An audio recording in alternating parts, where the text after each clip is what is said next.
اللہ اکبر. آپ کا جو سوال ہے اس نے مجھے مزید فکر مند کر دیا. جو فکر اس کے اندر سوال کے اندر موجود ہے اس سے زیادہ فکر مند کر دیا. سوال یہ ہے کہ امام قرطبی کا ذکر، خاص طور پہ تفسیر قرطبی سے استفادہ ہم سب کرتے ہیں. امام قرطبی نے ابن العربی کی تحسین کی ہے، اس کے بہت ساری چیزیں کوٹ بھی کی ہیں. ابن عربی جو ہیں وہ ایک ایسی شخصیت ہیں جس کے بارے میں لوگوں نے کفر کے فتوے بھی لگائے ہوئے ہیں، کیونکہ نظریہ وحدت الوجود خاص طور پہ جس کے اوپر بڑی تنقید ہوئی اور اقبال نے بھی اس کے اوپر بہت بات کی. تو اصل میں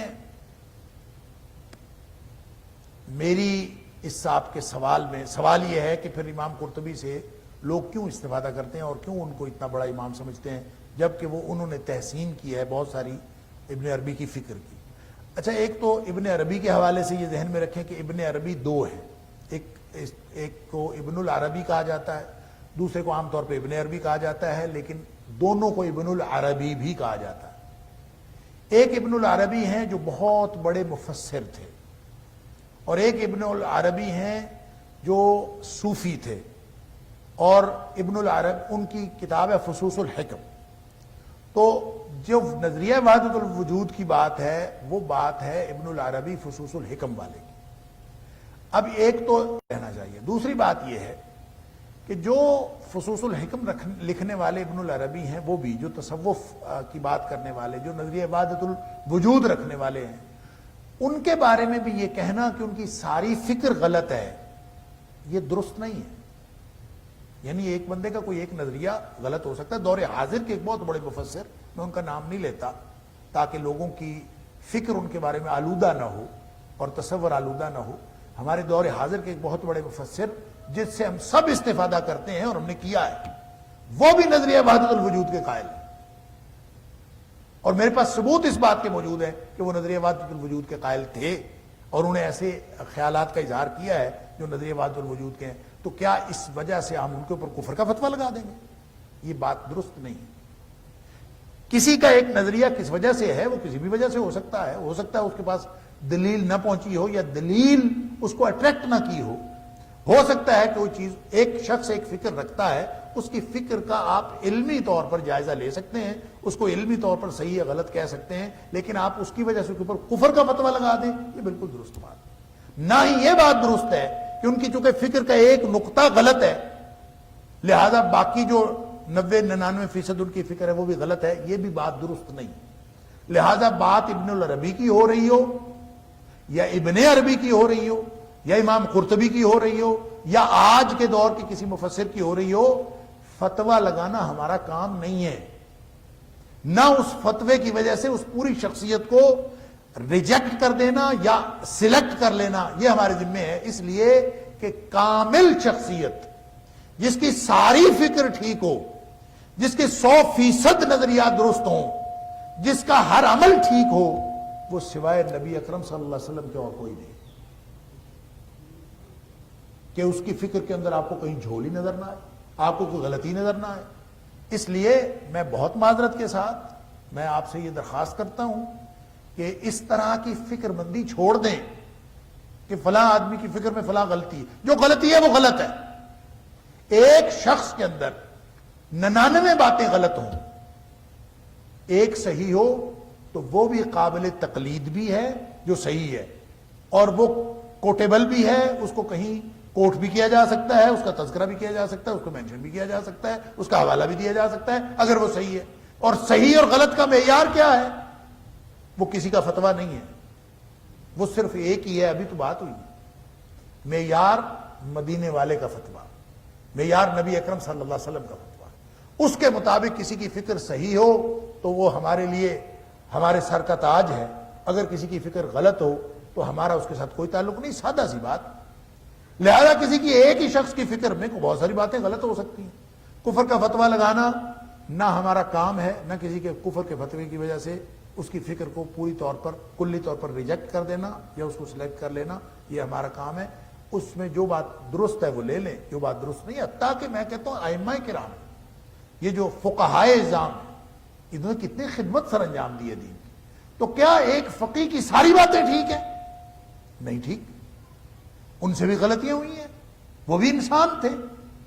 لہذا اگر کوئی شخص کسی ایک امام کو دین کا معیار مانتا ہے، یہ ماننے والے کی غلطی ہے، یہ امام کی غلطی نہیں ہے۔ ماننے والے کی غلطی ہے کہ واحد شخصیت جو دین کا معیار ہو سکتی ہے وہ صرف نبی اکرم صلی اللہ علیہ وسلم کی ذات۔ کوئی امام بھی واحد شخصیت، امام احمد ابن حنبل ہوں، امام ابو حنیفہ رحمۃ اللہ علیہ ہوں، امام شافعی علیہ الرحمہ ہوں، امام مالک علیہ الرحمہ، کوئی بھی ہو، واحد شخصیت وہ دین کے لیے معیار نہیں ہو سکتا۔ وہ جو واحد شخصیت دین کے لیے معیار ہو سکتی ہے وہ صرف نبی اکرم صلی اللہ علیہ وسلم کی ذات۔ اگر آپ اس بات کو مد نظر رکھ کے شخصیات کو دیکھیں گے تو شخصیات کے ساتھ اختلاف کے باوجود ان سے علمی استفادے میں کوئی حرج نہیں ہے۔ آپ جب ان سے علمی استفادہ کریں گے تو کوئی حرج نہیں۔ لہذا علمی طور پر بہت ساری چیزیں اس طرح سے چلتی ہیں، آپ کسی سے علمی استفادہ کرتے ہیں، کسی سے آپ نہیں کرتے۔ اور پرکھتے کہاں ہیں؟ پرکھنے کے لیے معیار ہمارے پاس اللہ اور اس کے رسول صلی اللہ علیہ وسلم کی۔ لہذا غلط اور صحیح کو جانچنے کے لیے ہم یہ بنیاد بنائیں گے، اور تشریحات میں علمی استفادہ جیسے ائمہ اربعہ سے کیا جا سکتا ہے، جیسے حتیٰ کہ امام جعفر رحمۃ اللہ علیہ سے کیا جا سکتا ہے، حتیٰ کہ آج کے دور کے کسی بھی مفسر، کسی بھی محدث اور کسی بھی متکلم کے کلام سے، اس کی کتابوں سے استفادہ کیا جا سکتا ہے، بشرطے کہ وہ کتاب و سنت کے معیار پر پوری اترتی ہے۔ اور اگر ہم آج بیٹھ کے لوگوں کے اوپر فتویٰ لگانا شروع کر دیں، بڑی جرت ہے، بڑی دلیری ہے۔ میں تو حیران ہوتا ہوں کہ آج کل کے جو جدید مفتی، جدید مفکرین اٹھے ہیں ایسے نئے نئے، اور کہ وہ تان کرنا شروع کرتے ہیں تو صرف بزرگوں پر ہی نہیں کرتے، صحابہ کرام بھی ان کی تان سے اور ان کی زبان سے نہیں بچے ہوئے، تو پھر اس کے اندر تو کوئی حد بندی ہو نہیں سکتی۔ جب آپ لوگوں کو غلط کہنا شروع کریں گے تو کرتے چلے جائیں؟ نہیں۔ اصول اللہ کا قرآن ہے، نبی کریم صلی اللہ علیہ وسلم فرمان، اس اصول کے تحت کوئی غلط قرار پا رہا ہو، کوئی صحیح قرار پا رہا ہو، ہمیں اس سے کوئی غرض نہیں۔ میں ایک دفعہ کلاس میں کوئی بات کر رہا تھا تو ایسے ہی میں نے کوئی اصول ذکر کیا، میں نے کہا یہ بات ایسے ہے، اللہ کے رسول صلی اللہ علیہ وسلم نے یہ فرمایا، اس طرح۔